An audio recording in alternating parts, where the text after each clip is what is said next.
सूचना केवल हमारे विचार हैं, वित्तीय सलाह नहीं। निर्णय लेने से पहले खुद शोध करें।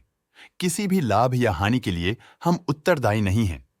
आज हम देख रहे हैं इंडोको रेमेडीज लिमिटेड के 2024-25 Q3 की consolidated financial performance. Starting with the sales, पिछले क्वार्टर से सेल्स में -5.11% का डिक्रीज हुआ है, मगर कंपनी ने पिछले साल के मुकाबले मार्जिनल सेल्स डिक्लाइन रिपोर्ट किया, around -10.64%। Expenses 1.56% quarter on quarter increase हो गए हैं, जो साल भर का 0.5% के राइज के साथ अलाइन करता है। क्वार्टरली सेल्स के कंपैरिजन में एक्सपेंसेस इंक्रीज होना दिखाता है कंपनी ने एक्सपेंसेस मैनेज करने के लिए स्ट्रगल किया। कंपनी ने पूरी साल के दौरान चैलेंजेस का सामना किया। ऑपरेटिंग प्रॉफिट, जो पिछले साल के कंपैरिजन में -80.87% डाउन है, quarter on quarter around -70.11% decrease हुआ। Operating profit margin (OPM) annual basis पे -10.76% से डिक्रीज हुआ है, मगर क्वार्टरली ऑपरेटिंग प्रॉफिट मार्जिन -6.37% से डिक्रीज हुआ है। एक्सेप्शनल आइटम्स को ऐड करके अदर इनकम पिछले क्वार्टर के कंपैरिजन 17.95% बढ़ गई, बावजूद इसके कि ईयरली ग्रोथ 131.45% है।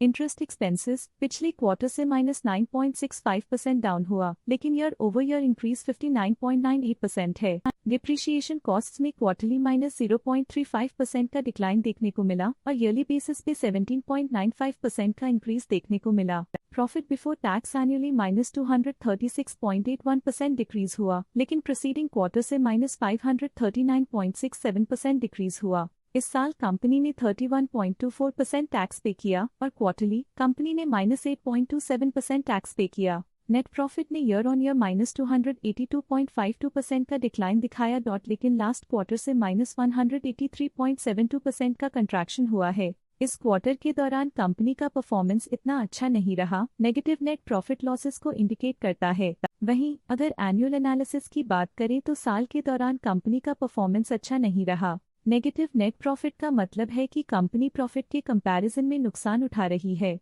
अर्निंग्स पर शेयर (EPS) ने ईयरली -282.25% का डिक्रीज देखा गया, लेकिन क्वार्टरली में 185.19% की गिरावट भी नजर आई। इस क्वार्टर में कंपनी का EPS इतना अच्छा नहीं रहा, नेगेटिव प्रॉफिट कमजोर एफिशिएंसी को दिखाता है। साल का EPS इतना अच्छा नहीं रहा, नेगेटिव प्रॉफिट कमजोर एफिशिएंसी को दिखाता है। इंडोको रेमेडीज लिमिटेड के फाइनेंशियल स्नैपशॉट को रिव्यू करते हुए कुछ मुख्य ट्रेंड्स सामने आए हैं, जो कंपनी की परफॉर्मेंस पे रोशनी डालते हैं। दिसंबर 2021 से दिसंबर 2024 तक इंडोको रेमेडीज लिमिटेड की फाइनेंशियल जर्नी में सबसे पहले बात करते हैं सेल्स की। दिसंबर 2021 से दिसंबर 2024 तक इंडोको रेमेडीज लिमिटेड की सेल्स में उतर चढ़ाव रहा, जो 1436.76 करोड़ से बढ़कर 1724.34 करोड़ हो गई।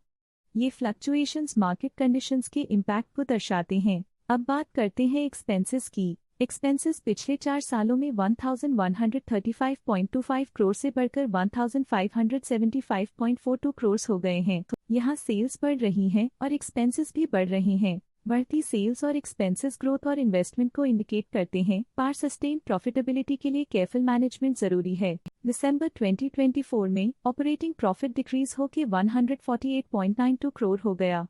ये डिक्लाइन ऑपरेशनल चैलेंजेस और इंक्रीज्ड कॉस्ट को हाईलाइट करता है। नेट प्रॉफिट में फ्लक्चुएशंस भी देखी गई हैं, जो पिछले कुछ सालों में 156.89 से 100.79 करोड़ हो गया और इस साल -14.56 करोड़ हो गया। ये इंडिकेट करता है कि कंपनी की परफॉर्मेंस और अच्छी हो सकती थी। कुछ पीरियड्स में EPS में भी फ्लक्चुएशन देखी गई है, जो कभी -1.57 के आसपास रहा और कभी थोड़ा इम्प्रूव या डिक्लाइन हुआ। ये इंडिकेट करता है कि कंपनी को अपनी अर्निंग्स को स्टेबल रखने के लिए कंसिस्टेंट एफर्ट्स की जरूरत है। ये negative performance Indoco remedies limited के लिए एक वेकअप कॉल है, जो कंपनी को अपनी स्ट्रेटेजिक प्लानिंग और फाइनेंशियल मैनेजमेंट को सुधरने की जरूरत को हाईलाइट करती है, ताकि वो अपने लॉसेस को कंट्रोल कर सके और फ्यूचर में स्टेबिलिटी और ग्रोथ को टारगेट कर सके। अब नजर डालते हैं कि स्टॉक रिकमेंडेशन पे। डॉट स्टॉक का करंट प्राइस 325.1 रुपीज चल रहा है। प्रभुदास लिल्लाधर ने स्टॉक की बाय रिकमेंडेशन दी थी।